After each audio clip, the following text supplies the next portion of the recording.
Were you expecting the Dutch? No, definitely not. Hey, what's going on, chess fanatics? We've got an excellent episode for you today. We're playing GM Raven. It's going to be an absolute bloodbath. Stick around, grab some popcorn, and let's jump into it. All right, boy, here we go. Ooh, we have the white pieces too. I am super stoked about this. Okay, we'll go with d4. Oh no, the Dutch defense. He's on the bird kick, I feel like. So let's. F5, knight f6. We're going for a Dutch. Bishop g5. I think we just play knight e4 here. We got a lot of pressure. Okay, we'll just go h4. Okay, h4. Is this the theory? Has this guy been preparing against me? I'm going to play c5. I'm going for queen b6 stuff. This is a normal thing. They bring their bishop out this way and you hit them with queen b6 to target b2. I can only imagine what he's thinking is absolutely gonna demolish me here. Do we just develop in? I mean, I really don't know. Okay, knight d2. Knight d2 is an interesting move. This should not be where the knight is best placed. Normally knights are better out in c3. I'm going to play knight c6. The idea is that if takes, I can take back with my pawn. So what about takes, takes, and then we bring our knight in. So, yeah, knight takes, pawn takes, I boot the knight out, and then I can snack on this d4 pawn. Maybe he could play d5, though. Yikes, d5 actually... Okay, d5 would have been a really critical issue. That would have been a massive problem. I definitely dozed off there for a second. d5 would have caused me enormous issue. Okay, so he took. I'll just take back, and yeah, already this is significantly difficult for him. I think d5 is his only... If he doesn't play d5, he's going to be losing this pawn. And so if he plays d5, let's see, I'll take, he'll take, I can take once more, knight e5. So knight e5, the whole question here is, can I get pawns on these two squares? If I can get pawns on these two squares, I said it once, I'll say it again, if you can get pawns on these two squares, generally those are worth like 3 points, not 2. You get like a pawn surplus, just due to how good positionally you're doing. So we're going to take... Yeah, we're just going to take this way. The idea is that when the knight takes, I'm going to take with the d-pawn. Everything is going to be kept together here. I'm up an enormous pawn here. I'm hoping somehow to get this type of trick with queen a5. It's not that easy to do, though. But look at this, like e3, h6, bishop f4, e5, bishop takes, and I get the check. The only problem is whenever I play h6, I'm weakening g6, and they have this queen h5 trick. Yeah, okay, so I think what we need to do, we clearly need to play this move. Yeah, so this is all very tricky. I could just play queen a5, though. Yeah, you always got to think about that, right? The bishop is blocked by the pawn here, so let's just play queen a5. And, yeah, we're doing great. Everything is working out. Probably good move here, obviously. I mean, as a grandmaster, of course, it's going to be a good move. Now, if we do this, that's not so great. So I think what we are left with is getting into an endgame here. e5, just defend the pawn, and I have a very latent threat here. The bishop is actually running out of squares. He desperately needs to take on d4 to hold on. If he doesn't take on d4 immediately, he's going to be in a lot of trouble. There's no fixing his situation, though, honestly, because, the thing here is that after takes, I mean, I have just another enormous advantage in the form of these pawns here. I guess he could try takes, and then play rook e1. Maybe that's okay. Look at this. Takes, rook e1, bishop f5. If he plays... Alright, well, rook d1. I think he was caught lacking there. h6, we're getting the bishop. That should be the end of the game. That should definitely be the end of the game. Oh, damn it. Oh, man. Okay, I'm an idiot. Absolute idiot.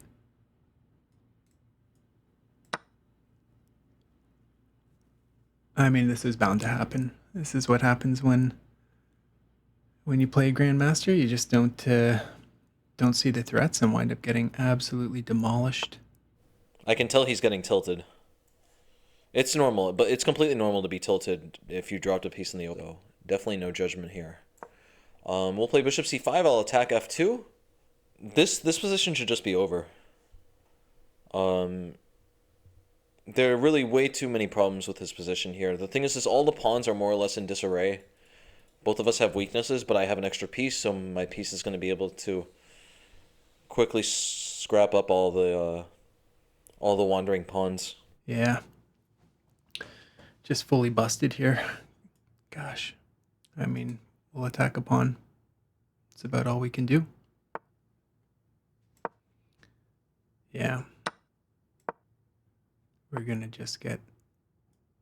Oh, God, this is so ugly. So ugly. So rook is just trapped here. This is looking really painful, guys. I mean, all we can do is push a pawn and... Oh, man.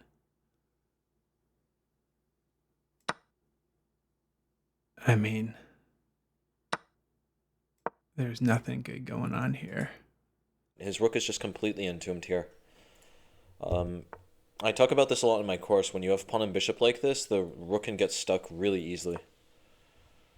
So yeah, for the moment I'll play bishop g4. I'm not going to chop here just yet, though. There's no reason to solve his opening problems. There's no reason to solve his development problems for him. He takes... Yeah, the game has to be over. All I need to do is hold on to this f-pawn. And that should be the end of everything. Now, should I castle or play rook f8? I think it's better to keep my king closer to the e-pawn. My king is just going to run up and take the e-pawn. So yeah, I'll just play king e7. I'll double on the f-file to make sure that he will never get this pawn. And then eventually, you know, when the time is right, we're going to make this pawn into a queen. Alright, so how are we going to break through here? I could just keep running my king up. There's actually a really nice square for my king over on g3. I'm going to take and... My king is waltzing into the cabbage patch here. This should be very nice. Yeah, this game got really tough for my opponent just out of the get-go. As soon as he took that knight on e4, things got really uncomfortable. But yeah, I mean, I guess it's to be expected when you play someone with the GM title, right? There's just nothing left to be done. This pawn is just living there. Yeah, it's just time to resign. Wow. All right, that was a really quick game. Wish I had a better showing, but hey, you know, that's how she goes. In other words, we'll pop into a bit of a chat here and figure out what I could do better to not get absolutely hammered in the Dutch. Were you expecting the Dutch? No, definitely not. Yeah, no, I think you played the opening really well. Especially if you weren't expecting the Dutch, I think you played it fantastic. You made a mistake later on, but up until now you were doing fine. Yeah, I think I made a big mistake, so I should have played e6. E6 is like the natural move here. But yeah, so knight e4 happened, h4. So this was all in your theory, right? Yeah. Okay, nice. Yeah. Yeah, I played c5. This is still normal. You played knight d2. This is another very good move. Here I made a big mistake. I played knight c6. I think here, you should have taken longer. I think this was where the game started to go downhill. I think you made an error by taking. Because once I take back, I'm booting your knight out. Yeah, so I thought, though, that I'd be able to jump my knight forward, and I was like, yeah, maybe there'll be some sort of play there, but clearly just terrible thought process. So the thing is that these knights are opposing each other, right? They're both fighting for the same square, so the whole problem is whenever your knight moves, my knight is just going to be able to take the pawn. Gotcha. So that's what your knight more or less has a cannot move sign on it. Yeah. If you would play d5, I think I would have been in a lot of trouble. Oh. Yeah, because now my knight is getting kicked out, and now all of these ideas work for you. There's no pressure on d4. Oh, man. And yeah, I would have been significantly worse here. During the game, when I was recording the footage, I realized it at the time, and I was really hoping that you would not play d5 here. Oh, man. You know what? Oftentimes I'll think to push as well. I don't even feel like it was on my radar, but I got to say, it's also a nerve-wracking experience because you know you're going to play someone who's just super strong, right? And the expectation is that you're going to get crushed. So I feel like there's like a psychological element to it as well. Yeah, that's a very true thing. That's very your best advice is just try to not think about that at all. Something that I've noticed is that a lot of players, when they're playing someone stronger, as soon as things start going even downhill a little bit, they almost like jump off the ship. They just immediately say, "Oh, I'm gonna lose," and Mm-hmm. like they lose all hope. It's important to just stay resilient. Um, and yeah, so here I just wanted to have pawns on these two squares. For me, this is the queen five and king five squares. So these are supposed to be immensely valuable here. Hmm. Yeah. And what did I don't even remember what I played here. I think capture. So your knight is hanging, so you had to take. You Yeah. played this, and I'm able to take back and keep my pawn defended. Yeah. Yeah. And that was absolutely brutal. And then I had little option, I think, other than to push e3 because I was like, well, I can't do Yeah. No, c3 e3 and makes the most sense. E3 definitely makes the most sense. Here I played check. I think I have to. Um, and then you traded. You should be worse here, but it should not be the end of the game. I think mm. you failed to identify your bishop is actually stuck now. So this Uh, is 100% absolutely the downfall. What I thought for some reason was that like with your pawn on e4, I was like, oh man, he's going to come in with the bishop and just like hammer down on that square. And so I was really focused on that idea, not totally not realizing that there's not a single space for my bishop. you should have taken here, and then one of these scores is going to be clear. I would take back. Your bishop can always run away here, and at least you do have a slight lead in development here, so this would also make the most sense, because now you might be able to win this pawn. Um, with my calculations, I didn't think you were going to. Rookie one, I was going to play bishop f5, and notice you could play f3 to try to gang up on this pawn, but I would play e3. Fair. Everything would be held together. You could also play bishop d3, because there is a pin.